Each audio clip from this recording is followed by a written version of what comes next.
Hello friends, welcome in NEET PG 2024.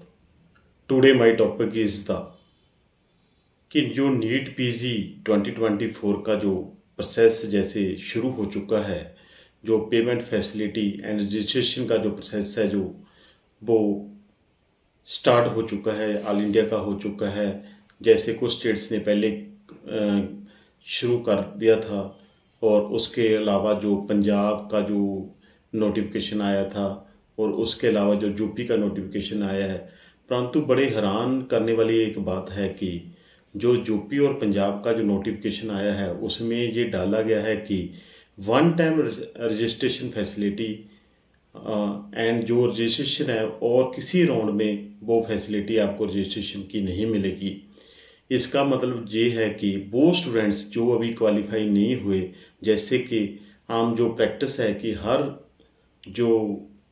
Her year हम देखें NEET PG की जो काउंसलिंग प्रोसेस होता है उसमें जो थर्ड राउंड में और सेकंड राउंड के बाद कट ऑफ रिवाइज होती है और उन स्टूडेंट्स को भी जो रजिस्ट्रेशन करने का सभी मौका मिलता है। और मैंने पहली बार देखा है कि सभी राउंड्स में जो ऑनलाइन रजिस्ट्रेशन होती है, फीस फिलिंग होती है। परंतु दिस टाइम जो 2 स्टेट्स का तो मैंने आप जो रीड किया है कि वहाँ पर प्रॉपरली लिखा है कि no registration will be allowed in subsequent rounds.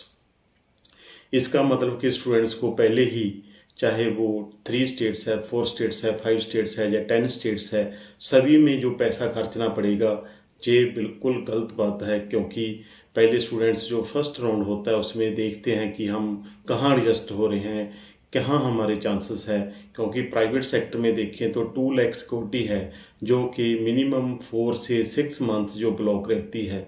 इसीलिए हर स्टूडेंट्स का जो अगर प्राइवेट में एडमिशन लेना चाहता है, जहाँ सोचता है कि मैं चलो यूपी में चला जाऊँ, मैं चलो पंजाब में चला जाऊँ, मैं हरियाणा में चले जाऊँ, मैं उत्तराखंड में चला जाऊँ और जहाँ फिर मैं कर्नाटका में चला जाऊँ।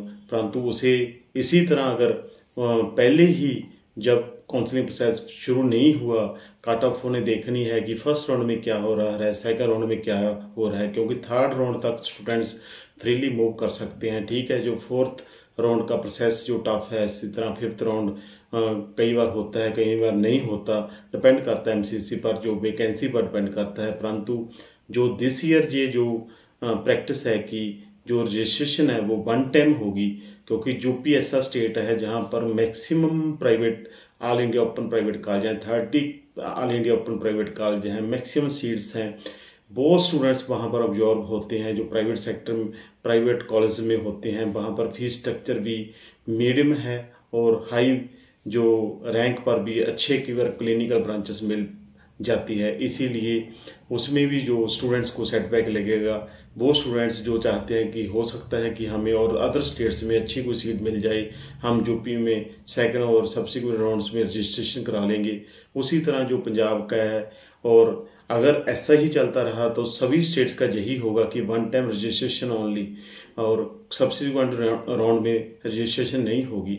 जो स्टूडेंट्स का रैंक हाई होता है वो सोचते हैं कि हम जो डिफरेंट स्टेट्स में जाएंगे और हम पहले देखते हैं कि वहाँ पर जो एमबीबीएस बेस एलिजिबल हैं या डोमिसाइल बेस एलिजिबल हैं, जहाँ वो स्टेट ऑल इंडिया में देखते हैं कि हो सकता है कि हम फर्स्ट और सेकंड राउंड में एडजस्ट हो जाएं, अगर नहीं हुए तो हम थर्ड राउंड में जो रजिस्ट्रेशन करा लेंगे। परंतु ये जो दिस ईयर किया जा रहा है कि जो रजिस्ट्रेशन है वो 1 टाइम होगी और सिर्फ फर्स्ट काउंसलिंग से पहले होगी और सब्सिक्वेंट राउंड्स में नहीं होगी। वो स्टूडेंट्स जो क्वालिफाई नहीं हुए उनके जो बार बार यही मैसेज आ रहे हैं कि हमारा क्या बनेगा। क्या ऐसे भी स्टूडेंट्स हैं जो कि बिल्कुल मार्जिन पर, जैसे 49.9 परसेंटाइल पर भी जो डिस्क्वालीफाई हुए हैं, क्वालिफाई नहीं हुए यही कहेंगी। परंतु अगर वाइज कट ऑफ होती है, जैसे कि हर साल प्रैक्टिस है कि वाइज कट ऑफ तो होती ही है, फिर उन स्टूडेंट्स का क्या होगा। ये जो सभी है, जो अगर प्रोस्पेक्टस आएगा उससे बाद ही डिटेल जो मालूम होगी। क्या ऑल इंडिया भी ऐसा ही करता है? अगर ऑल इंडिया में ऐसा हो तो ये सभी कुछ काफ़ी टफ होगा और जो कंपटीशन बढ़ेगा और स्टूडेंट्स का जो प्राइवेट में सोचते हैं चाहे वो गवर्नमेंट में सोचते हैं, उनका जो खर्चा भी बढ़ेगा। क्योंकि पहले ही स्टूडेंट्स को जो प्लान करना पड़ता है कि हम कहाँ कहाँ अप्लाई करना चाहिए। वैसे ये जो फीस स्ट्रक्चर है वो 1 प्लेटफार्म पर चाहे वो ऑल इंडिया है चाहे वो स्टेट है, वन प्लेटफॉर्म पर एक फिक्स फीस स्ट्रक्चर होना चाहिए और वही फीस स्ट्रक्चर से सभी स्टूडेंट्स को आगे बढ़ना चाहिए। ये हो सकता है कि कभी ये भी MCC या गवर्नमेंट अलाउ कर दे, परंतु अभी तक तो नहीं है। मैं सभी स्टूडेंट्स की तरफ से यही कहूँगा कि जो रजिस्ट्रेशन है वो सभी राउंड्स में होनी चाहिए, ताकि स्टूडेंट्स को जो एक्सेस एक्सपेंडिचर है या मैक्सिमम एक्सपेंडिचर जो सिक्योरिटी में ही चला जाता है वो ना हो पाए। और जो काउंसलिंग प्रोसेस है, जैसे कि स्टेट्स ने भी अपना जो ओपनिंग करनी शुरू कर दी है, परंतु ऑल इंडिया का जो काउंसलिंग प्रोसेस है या शेड्यूल है, इन्फॉर्मेशन बुलेटिन है, वो अभी तक नहीं अपलोड किया गया। परंतु अगर हम लास्ट ईयर की बात करें, सबसे पहले इन्फॉर्मेशन बुलेटिन आता है, उसके बाद काउंसलिंग शेड्यूल आता है, उसके बाद फीस एंड पेमेंट फैसिलिटी आती है। परंतु दिस ईयर जो सब कुछ जो उल्ट हो रहा है, हो सकता है कि एक दिन में और बाय मंडे ये जो काउंसलिंग प्रोसेस है जो सभी जो MCC का आ जाएगा।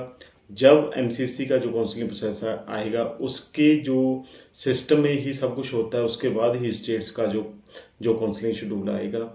और मेरी वीडियोस को मैक्सिमम शेयर करो, लाइक करो, सब्सक्राइब करो, और किसी को भी कोई क्वेश्चन हो तो मुझे व्हाट्सएप में और